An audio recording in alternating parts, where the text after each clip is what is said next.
Many children's authors instantly associate editorial reviews with big, traditionally established publications. But what if I told you that those well-known outlets represent only a tiny fraction of the opportunities available to us? There is an entire world of meaningful, influential voices, often far more powerful than the traditional ones, just waiting to support our beautiful books. Hi there, I'm Eevi, an award-winning children's author and ghostwriter over on eevijones.com and the creator of Children's Book University. I create videos specifically for children's authors, so be sure to subscribe so you don't miss any of my videos. In this video, we will explore what editorial reviews actually are and why they are so powerful for us children's authors.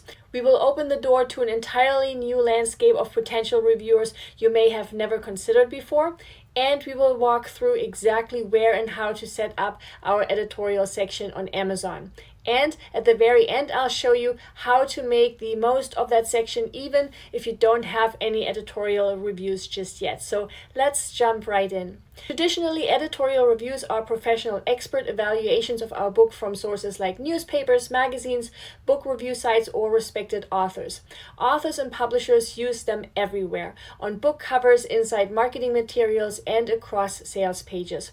Oftentimes, editorial reviews serve as a form of social proof that carries more critical weight than customer reviews written by the general public. And that's because the writers of editorial reviews have reputations to uphold, right? Their name, their expertise, and their professional standing are on the line, which is why readers view these reviews as trustworthy. On Amazon, editorial reviews appear in a designated editorial reviews section on the product page, typically right above the About the Author section. Editorial reviews are especially helpful for newly published books that have not yet accumulated many customer reviews. So if we are planning to use them for our launch, the key is to proactively seek them out before our book is published. But because editorial reviews can be so powerful, we can and should seek out editorial reviews at any time, even if our book has already been published. These types of reviews come in many forms, and I like dividing them into two main groups. One, traditional editorial reviews, and two, much broader editorial reviews. When most authors think of editorial reviews, their minds immediately go to the classic, well-known professional reviews and established publications that have long shaped the book industry. These traditional outlets are highly respected, they are widely recognized, and they can add wonderful authority to our book's presentation. Some of the most common ones are professional trade publications like Publishers Weekly or Kirkus Review and the School Library Journal. We have major newspaper and literary magazines like the New York Times Book Review, regional newspapers, and local magazines. And we have professional review services like Book Live. These are the most common ones, but they represent only a fraction of what's available to us. Traditional reviewers are just one part of the editorial landscape available to us children's authors. There is a whole world of professionals, experts, educators, community leaders, and niche voices who can create far deeper impact, stronger credibility, and more meaningful visibility for our children's book than traditional editorial reviews ever could. And these broader reviews are often far more approachable, and their insights add what I like to call contextual authority, credibility rooted in the exact field or experience our book touches. So let's look at a few powerful examples. A wonderful group to consider would be professionals who work directly with children. These can be librarians, early childhood educators, reading specialists, speech therapists, school counselors, and even Montessori or Waldorf teachers.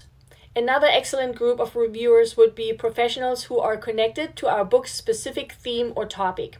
This connection to our book's topic adds instant authority and relevance. These could be a firefighter or fire chief for a fire truck story, a pediatrician or child psychologist for an emotions book, park ranger for a nature story, a veterinarian for an animal care book, or a music teacher for a musical-themed story, a STEM educator for a science-themed book, or a swim instructor for a water safety book. Local experts or community leaders are another fantastic group to tap into. This could be museum curators, zoo educators, owners of children's boutiques or toy shops, directors of local nonprofits that align with our book's message, or environmental or sustainability leaders for eco-themed books. Another powerful group to consider approaching for an editorial review would be service providers connected to childhood experiences. This could be pediatric occupational therapists, child life specialists who would be especially great for hospital-themed stories, grief counselors for books about loss, or adoption agency counselors for adoption-themed stories.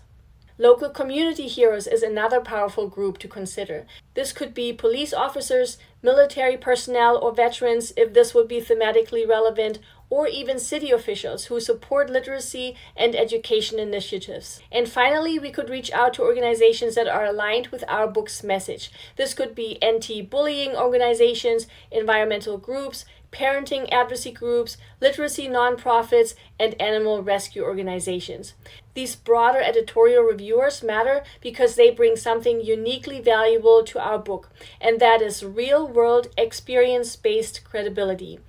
A librarian speaks from the lens of literacy, right? A firefighter speaks from the lens of safety, and a grief counselor speaks from the lens of emotional support. Their voices help validate our book in ways that parents, educators, and caregivers instantly understand and trust. And so, by choosing reviewers who align with our message, we elevate our book's credibility, we strengthen our marketing, and we make it easier for potential buyers to feel confident that our book genuinely serves the children who will read it. Now, I already mentioned that this broader reviewer type is usually much more approachable. And that's because ideally we will choose someone that is truly relevant to the subject matter of our book, because this will then make our book automatically relevant to the people our reviewer is already serving. So let's say our book is about the adoption of a new puppy. Our story talks about all the preparation and all the responsibilities that go into owning a puppy. Reaching out to a local or national animal rescue organization like Humane Rescue Alliance would be a perfect fit here because our book's message aligns with their goal of supporting the connection between people and their pets. Our goals are the same, right? Both the author of this book and the organization want to educate others about pet adoption, and that's what will make asking them for an editorial review such a natural fit. Now, once we have determined the perfect fit, how can we reach out? It's always best to make our outreach message as personal and relevant as possible, which is something I share in my book, How to Get Your Children's Book into Any Store as well, where we explain why we chose the specific person and where we share something personal about ourselves and our book. We will want to keep our ask respectful and as short as possible. Now, to help you get started with your own outreach message, let's look at an example. Hi name, I hope you're doing well today. My name is, and then your name, and I am a local children's book author here in, and then your city. I have followed the organization's name for a long time, and I'm such a fan of the work you do to help puppies find loving forever homes. I recently wrote a new children's book about pet adoption and responsible puppy care. It gently walks little readers through what to expect, how to prepare, and why adopting a puppy is a commitment filled with love and responsibility. My goal is the same as yours, to make sure every puppy finds the right home and stays there for good. If you'd be open to it, I would be incredibly grateful for a short sentence or two sharing why you think a book like this could be helpful for young families learning about adoption. Nothing formal at all, just your honest impression after taking a quick peek at the story.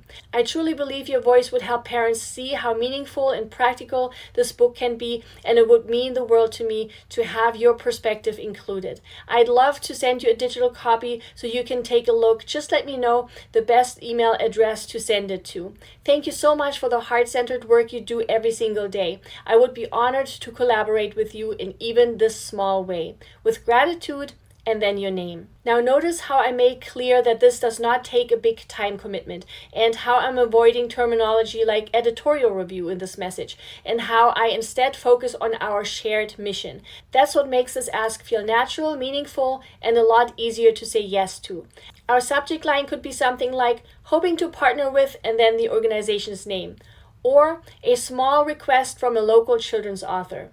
This keeps the subject line interesting and also short, so it's displayed in its entirety in the recipient's inbox. Now, where do we add our editorial reviews over on Amazon? These types of reviews are placed inside the dedicated editorial review section on our Amazon book page. So let's do this right now for one of my own books. This is not a children's book, but a great example nonetheless. Let's go to author.amazon.com. And because I was already logged into my KDP, it takes me to this Author Central dashboard right here. Next, we want to go to the tab Books up here to select the books we want to add our editorial review to. I want to add an editorial review to my book Menopause. And so there are 3 different formats available: the Kindle, the hardcover, and the paperback. In order to add my editorial review, I will have to add it to each one of these formats individually. So let's start with the paperback. And so I'll go ahead and click on Edit Book Details for US only. And this is what this will look like on the back end right here. We have a box for editorial reviews that we can edit, the ones that have already been submitted, a book description section, a from the author section, from the inside flap, from the back, and another about the author section. I have already added a number of editorial reviews to this book, so let's add another one. To do so, all I have to do is click on Add Review.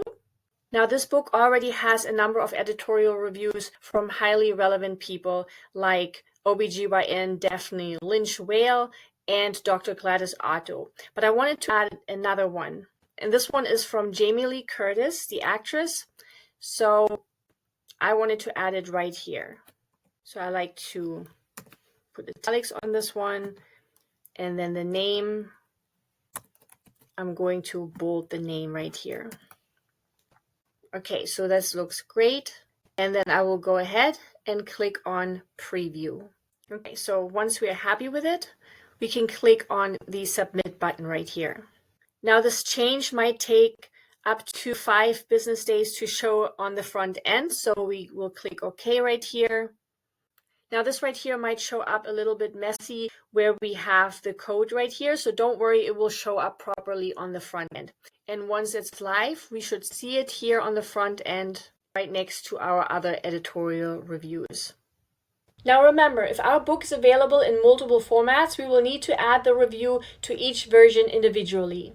Now you may have already seen this in this video just now, but I wanted to make sure to highlight this as a ninja tip, and that's to make sure to always include the reviewer's professional title next to their name, if it's relevant to our story, so readers can see right away why this review matters. That's the piece that gives the review this extra dose of credibility.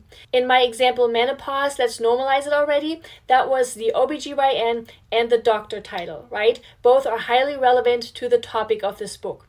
So if we choose a reviewer for literacy reasons, then letting our readers know that the review was by a librarian matters. Or if our book is about loss, then letting our readers know that the review was by a grief counselor will make their review much more powerful. So remember, when showcasing our editorial reviews, titles instantly add credibility and context, which in turn helps potential buyers understand why this person's opinion matters.